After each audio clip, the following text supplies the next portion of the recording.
와 성자와 성령의 이름으로 말씀을 드립니다.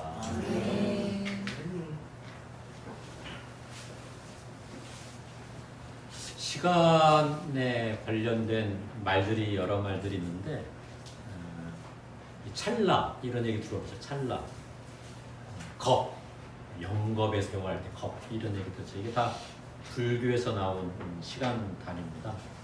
찰나가 가장 작은 단위인데요. 제가 좀 찾아봤어요. 어떻게 정의를 하고 있는지.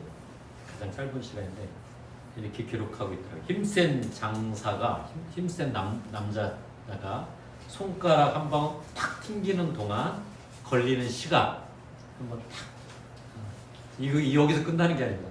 이렇게 손가락을 한번 탁 튕기는 시간에 60분의 1에 해당하는 시간을 찰나로 한다. 뭐 굉장히 그러니까 손으로 한번 탁 튕기는 거에 60분의 1에 해당하는 시간. 우리말에 눈 깜짝할 사이인데 아마 이 눈 깜짝할 사이보다 더 짧은 시간 개념인 것 같아요. 이걸 뭐 산술적으로 또 계산을 누군가 해봤나 봐요. 75분의 1초. 75분의 1초. 조금 이해가 되나요? 이게 잡을 수 없는 시간이죠, 그죠? 그래서 하루를 또 누군가 계산했어요. 하루는 찰나로 계산하면 어떻게? 64억 9만 9,980찰나. 아무렇게 계산해도 모를 겁니다, 그죠? 이게 찰나의 시간이에요. 그리고 이제 불교에서 시간 단위를 여러 개 이제 한 7가지로 이렇게 나누는데 맨 끝에 언급을 하는 가장 긴 시간을 겁이라고 얘기를 합니다. 겁. 이 겁은 또 어떻게? 그러니까 이제 이거는 뭐 헤아릴 수 없는 시간이죠. 굉장히 긴 시간을 뜻하는데 이걸 또 어떻게 표현하고 있나 또 찾아보니까 둘레가 40리가 되는 성, 10리가 4km예요. 그죠? 40리면 몇 킬로인가요? 16km죠. 그러니까 둘레가 16km 되는 큰 성인 거예요. 둘레가 16km. 하루 종일 걸어야 아침 9시 걷기 시작해서 한 오후 4, 5시까지 걸으면 20km를 걸을 수 있습니다. 그러니까 16km가 짧은 거리가 아니라 그 둘레 그 16km 되는 성에 겨자씨, 우리 겨자씨 비유 있죠. 아주 작은 씨입니다. 이게 이제 씨앗이 들깨 씨 정도 그렇게 작은 거. 그걸 이제 가득 채우고 장수천인 뭐 이렇게 표현하는데 아마 이제 어쨌든 천사와 같은 이제 신적인 존재가 3년에 하나씩 집어서 모두 없어질 때 그 시간이 겁이라는 겁니다. 이해가 되세요? 16km 되는 둘레의 성에 겨자씨에 들깨씨 알죠? 그걸 가득 채웠는데 3년에 한 번씩 와서 하나씩 가져가서 다 없어지는 시간, 이게 겁이라는 겁니다. 또는 뭐 또 이렇게 재밌게 또 풀이했어요. 둘레가 40리가 돼. 이것도 역시 16km가 된 돌이 큰 돌이죠. 돌을 천사가 내려와서 본인이 입고 있는 옷이 아주 부드러운 옷이에요. 그 옷으로 3년에 한 번씩 내려와서 옷깃을 싹 스친대요. 그래서 그 돌이 닳아 없어지는 때, 이게 겁이야. 근데 우리가 이렇게 표현을 하면, 특히 사랑하는 사람들과 표현할 때는 우리 영겁의 시간을 같이 합시다. 나의 뭐가 영겁의 시간에 이름을 줄게. 이 영겁이라는 말을 종종 쓸 때가 있어요. 이 겁도 이렇게, 겁이라는 단어도 이렇게 굉장히 긴, 헤아릴 수 없는 시간인데 우리가 영겁의 시간을 함께한 뭐 이런 표현 종종 등장하잖아요. 영원히 계속되는 겁의 시간인데 이건 뭐 헤아릴 수 없는 거죠. 영겁의 시간, 함부로 쓰시지 않아야 될 것 같아요. 영겁의 시간. 우리가 흔히 사용하는 시간 단위는 연, 월, 일 이거죠, 그죠? 연, 월, 일. 하루 24시간, 1년 12달, 1년 365일. 그래서 이 시간 개념에서 우리가 살지 찰나라든지 영겁 이거는 감히 우리가 이렇게 생각지 못하고 살고 있죠. 우리 인간이 살면 얼마나 살까요? 오늘 일독서 우리 메리가 해줬는데 메리는 몇 살까지 살 것 같아요? 81세. 81세. 굉장히 짜네. 맞아. 내 세대, 신부님 또래 세대는 100세까지 산다고 하고 메리는 다음 세대에 아마 해당이 되는데 다음 세대들은 120년 뭐 그렇게 얘기를 하던데 그죠? 120년. 40년이 어디로 간 거야? 우리가 이제 이 육신과 함께 살아가는 시간을 얘기를 하죠. 어떤 분은 70년, 80년, 100년, 120년. 그래서 이 육신과 함께 건강하게 살려고 굉장히 노력을 많이 합니다. 웰빙 살려고 굉장히 노력을 하죠. 좋은 음식도 먹고 육체를 많이 이렇게 노화되는 걸 방지하려고 노력을 많이 하잖아요. 많이 합니다. 근데 이제 그러면 그렇게 해서 우리가 80년, 100년, 120년을 살았다 이거예요. 그럼 그것이 끝입니까?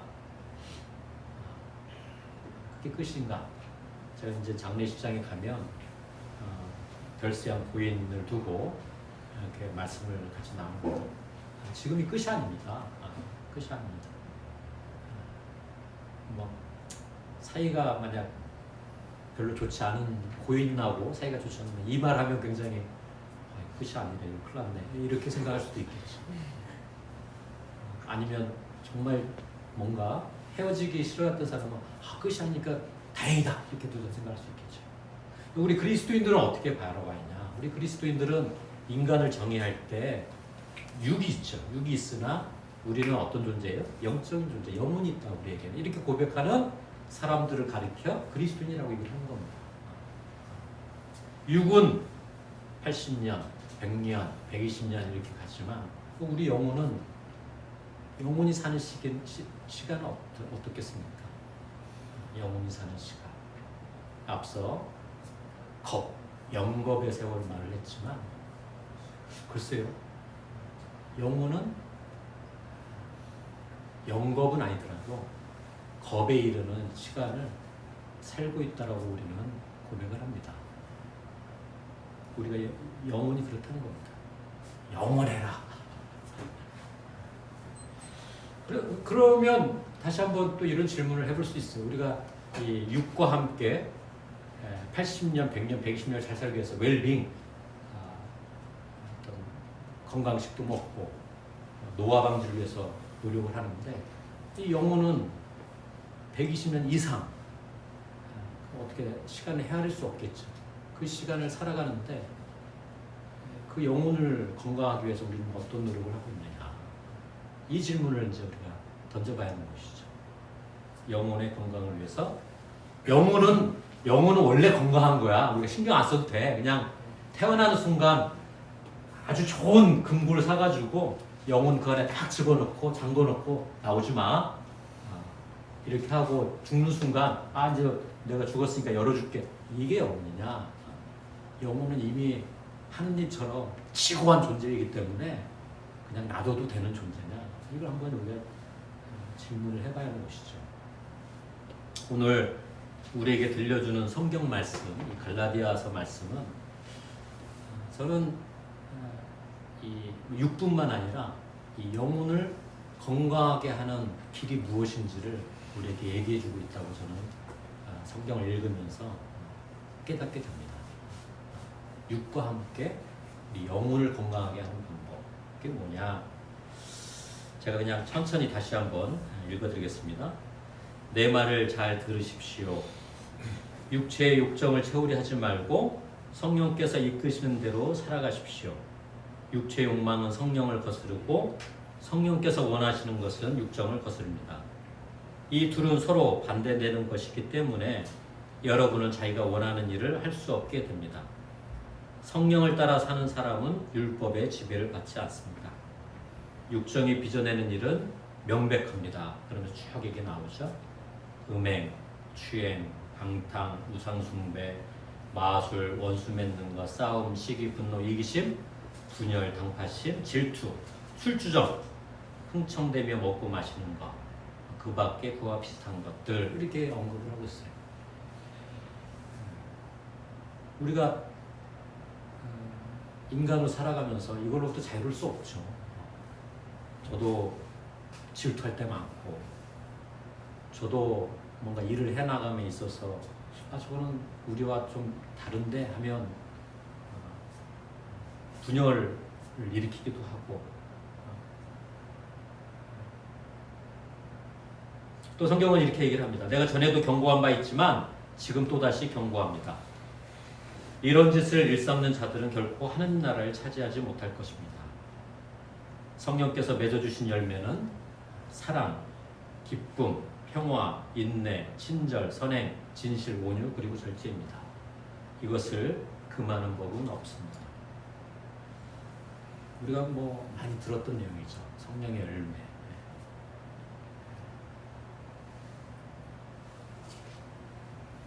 앞서 말씀드린 것처럼 우리의 영혼이 건강하게 살아가기 위해 무엇일까? 저는 이 갈라디아서 말씀이 그 길을 안내하고 있다고 봅니다. 이렇게 영혼이 건강하게 살아가는 길이 아닌 것에 대한 지침이 없었다라면 우리가 돌아설 수 있는 때를 분별하지 못하잖아요. 그런 의미에서 이 성경은 기록으로 남겨주고 있다고 저는 봅니다. 적어도 우리가 육과 함께 살아가는 동안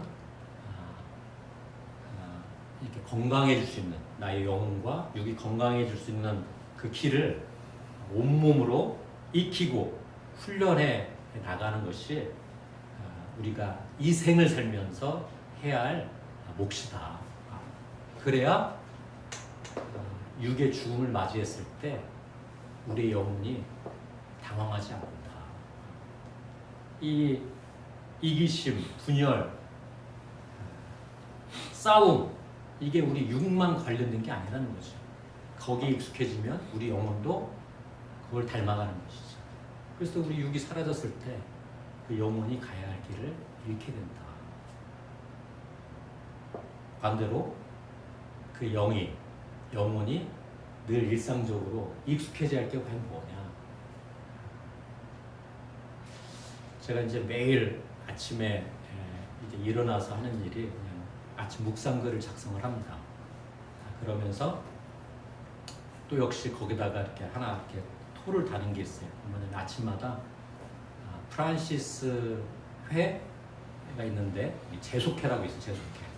그 제속회에서 프란시스 성인이 그러니까 예수님을 닮아가는 사람들은 적어도 이렇게 살면 좋겠어라고 하는 여러 가지 이제 약속들을 정해놓은 게 있어요. 그러면 이제 아침에 누군가가 한 뭐 많지도 않아요. 한 25개 정도 되는 문장입니다. 매일같이 한 문장씩 올려주는 거예요. 이렇게 이게 우리가 살고자 하는 의향입니다. 거기에 보면 기쁨이 있어요. 기쁨. 오늘은 이제 기쁨에 대한 얘기를 들었어요. 다른 게 아니에요. 우리가 기쁨을 잃어버리면 기쁨을 잃어버리는 순간 우리는 예수님하고 멀리 떨어져 있는 것이다. 그 핵심 내용은 그렇습니다. 근데 이 기쁨은 환난 속에서도 우리를 그 환난을 견디게 해주는 힘이 되고 상실되지 않는다는 것이죠. 나의 인생 여정에서 우리는 어떤 것과 씨름을 하고 있는지. 그래서 이 갈라디아서 이 말씀을 보면 늘 저도 도전을 받을 때가 많이 있어요. 내가 지금 씨름하고 있는 건 뭐지? 한번 이렇게 돌아보는 시간을 충분히 가져야 할 줄 저는 믿습니다. 우리에게 주어진 이 생의 시간, 이 생을 하는 것은 우리가 육을 갖고 있는 이 생을 말하는 거예요. 이 생의 시간은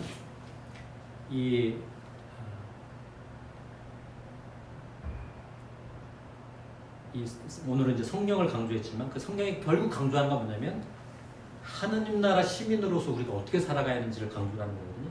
그 하느님 나라 시민으로 살아가는 훈련의 시간이 이 생을 살아가는 시간이 됩니다. 근데 이 훈련을 혼자 할 수가 없죠. 누가 같이 해야 돼요. 이웃의 도움이 없이는 홀로 그런 훈련을 하면 좋겠지만 참 우리 인간이 나약한지라 잘 안 됩니다. 그래서 우리가 이렇게 교회를 이렇게 공동체를 만들어서 같이 생활하는 이유도 서로 본이 되고 서로 격려하고 서로 이끌어주기 위해서 이렇게 하는 거 아니겠습니까? 그래서 우리는 이런 공동체 안에서 스승이 필요하고 또 때로는 내가 이제 스승이 되기도 해야 하는 것이죠. 저는 우리 공동체가 그런 관계들이 형성되기를 간절히 바라고 있습니다. 난 누구의 스승이지? 또 나의 스승은 누구지? 물론 우리의 영원한 스승이신 하면서 예수님을 찾습니다. 그러나 예수님의 또 그 모습을 닮은 스승이 가까이 있고 없고가 굉장히 중요하다고 봐요. 오늘 구약 말씀에 등장하는 엘리야와 엘리사의 관계는 그 아주 좋은 본보기라고 봅니다. 오늘 이제 열왕기 하 2장의 말씀을 보면 엘리야와 엘리사의 관계에 대해서 쭉 이야기를 하고 있어요. 지난주에 이제 우리 엘리야에 대한 얘기 했잖아요. 엘리야가 어디서 하느님의 음성을 들었다고 그랬죠? 호렙산 동굴에서, 그죠? 호렙산. 그 하느님의 음성을 듣고 나서 그에게 주신 선물이 뭐냐면 제자였어요, 제자. 그래서 이제 그 성경 지난주에 읽은 다음을 보시면 엘리야를 만나는 장면입니다. 엘리야. 그리고 엘리사. 그러니까 엘리야와 엘리사는 아주 좋은 스승과 제자의 아주 좋은 본보기 되죠. 그래서 이름도 비슷하잖아요. 엘리야, 엘리사. 엘리야라는 뜻은 뭘까요? 엘리야. 엘리라는 거는 나의 하느님 이런 뜻이에요. 나의 하느님. 야는 야훼 할 때 야의 줄임말이고, 그러니까 야훼 하느님, 야훼는 나의 하느님. 이게 엘리야라는 뜻이에요. 엘리사는 뭘까요? 엘리, 나의 하느님. 사는 뭘까요? 사는 구원자 이런 뜻이 돼요. 그래서 엘리야는 야훼는 나의 하느님 이런 뜻을 갖고 있는 예언자였고, 엘리사는 하느님은 구원자이시다. 구원자이신 나의 하느님 이런 뜻을 갖고 있는 것이죠. 근데 이 엘리야하고 엘리사가 어떤 관계냐? 엘리사는 늘 엘리야 곁을 떠나지 않았습니다. 늘 쫓아다녔어요. 그리고 심지어 엘리야의 그런 예언 활동을 배울 수 있는 수련생들도 막 모아서 학교까지 만들었던 사람이죠. 근데 이제 마지막 순간이 돼서 엘리야가 이제 죽음을 맞이하는 때가 도달한 거예요. 그럼에도 불구하고 이제 엘리사는 계속 따라다니는데, 오늘 성경 오늘 제가 한번 읽어드리겠습니다. 이제 엘리야는 이제 내가 이제 곧 하느님 앞에 돌아가기 때문에 엘리사, 야 너는 거기 있어라, 나 여기 가겠다 이렇게 하는데도 계속 쫓아다니는 대목이에요. 이렇습니다. 자네는 여기 남아있게, 나는 야훼의 분부대로 베델로 가야겠네 이렇게 얘기를 합니다. 그러니까 엘리사는 결코 안 됩니다. 스승님께서 돌아가시기라도 한다면 모를까 절대로 스승님과 헤어질 수 없습니다. 번번이 이렇습니다. 이 엘리사가 이렇게 엘리야 곁을 떠나지 않는 이유가 뭘까요? 뭘 것 같습니까?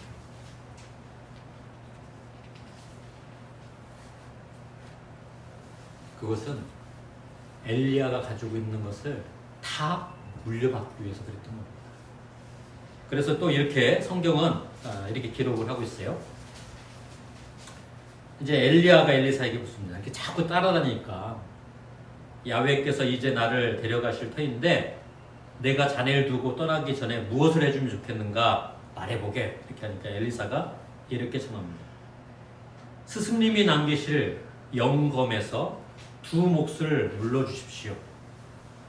영검에서 두 몫을 물려주십시오. 이 말을 듣고 엘리야가 다시 말합니다. 자네는 아주 어려운 청을 하는군. 내가 떠나는 것을 자네가 본다면 소원대로 되겠지만 보지 못한다면 그렇게 안 될 것일세. 이렇게 얘기한 다음에 엘리야는 불말이 이끄는 불수를 타고 하늘로 올라갑니다. 여기서 엘리사가 얘기한 영검이라는 게 뭡니까? 엘리야의 영검을 원합니다. 제가 찾아보니까 영검이란 이런 겁니다. 신령스럽고 신기한 효험이나 능력을 말한다. 영검.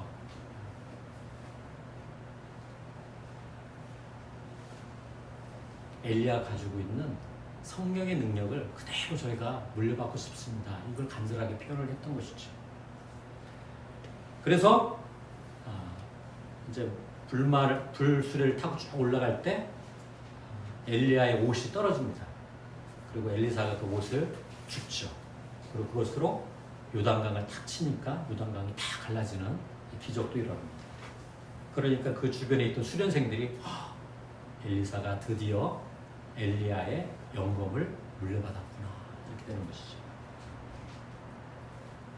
엘리야의 영검을 이렇게 이어받은 엘리사, 그 이후에 엘리사는 이스라엘을 새롭게 하는 일에 과감히 뛰어들게 됩니다.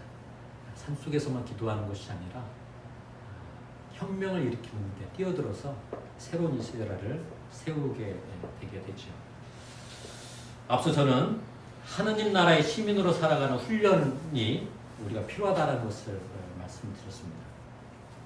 근데 이 훈련을 어떻게 하는 거냐? 훈련을 어떻게 하는 거냐?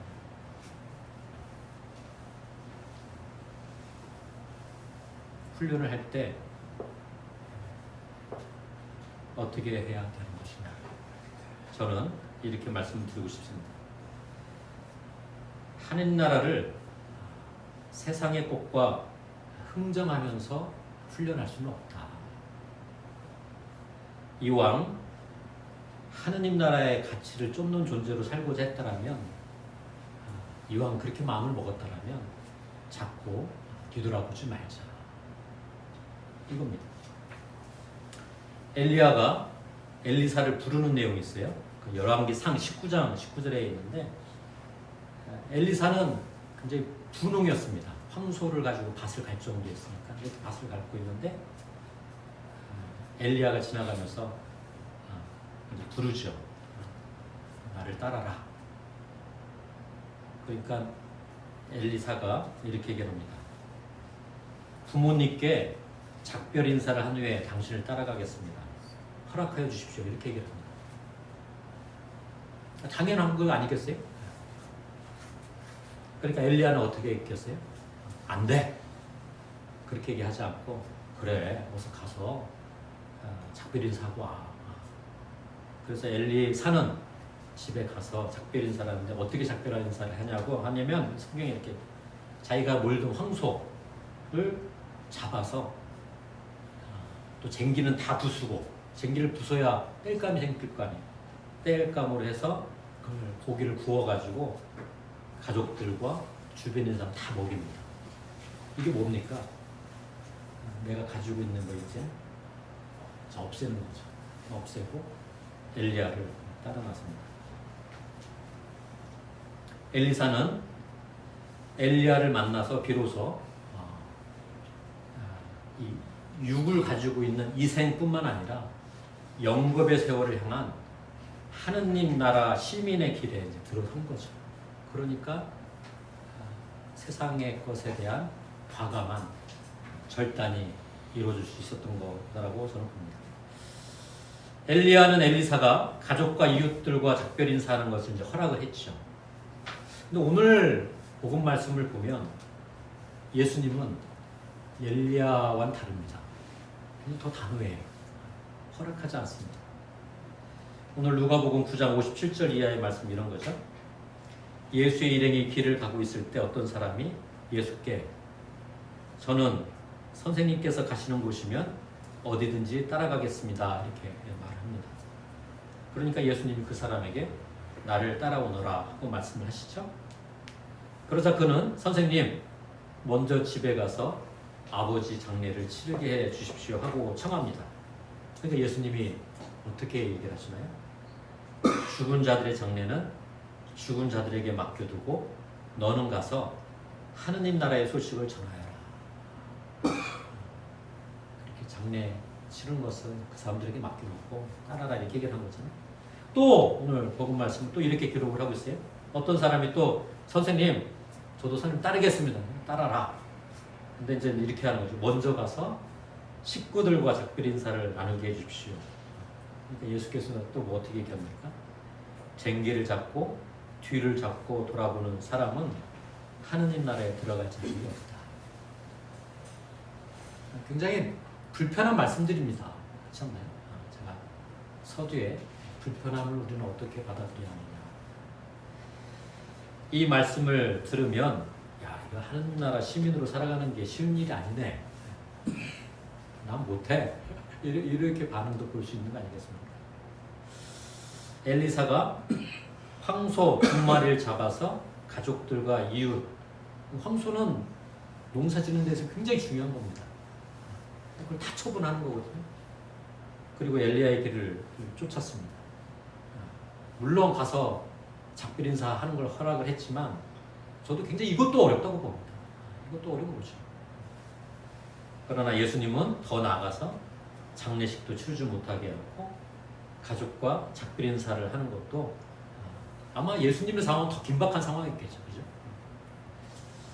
이런 말씀 우리가 접할 때 우리는 어떻게 그걸 받아들여야 하느냐. 하늘나라 시민으로 살아가는데 마음을 먹었다라면 저는 자꾸 이렇게 들리는 거예요.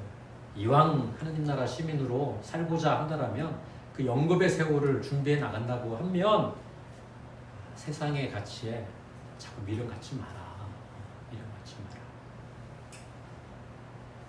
우리는 이런 유혹에 쉽게 빠지는 경우가 많이 있습니다. 어떤 유혹에 빠지냐면 세상의 것도 잘하고 하나님 나라의 것도 잘할 수 있습니다. 저는 이건 굉장히 큰 유혹이라고 봅니다. 영겁의 시간에서 보면 우리는 굉장히 찰나의 시간을 살고 있는 것 뿐이죠. 영겁의 시간을 살아가기에 필요한 건강한 몸, 또 정신, 영혼, 이걸 우리가 어떻게 훈련시켜 나갈 것이냐. 그 훈련과 연습에 충실한 삶을 사는 게 어떤 삶인가. 6월을 마무리하는 이점에, 새로운 달 7월을 맞이하는 이점에 어떻게 살아가는 것이 우리의 영혼이 영겁의 세월을 살아갈 수 있도록 준비하는 삶인지를 깊이 되새기는 한 주가 되기를 간절히 바랍니다. 성부와 성자와 성령의 이름으로 말씀을 드렸습니다. 오늘의 말씀을 기억하며 잠시 침묵하겠습니다.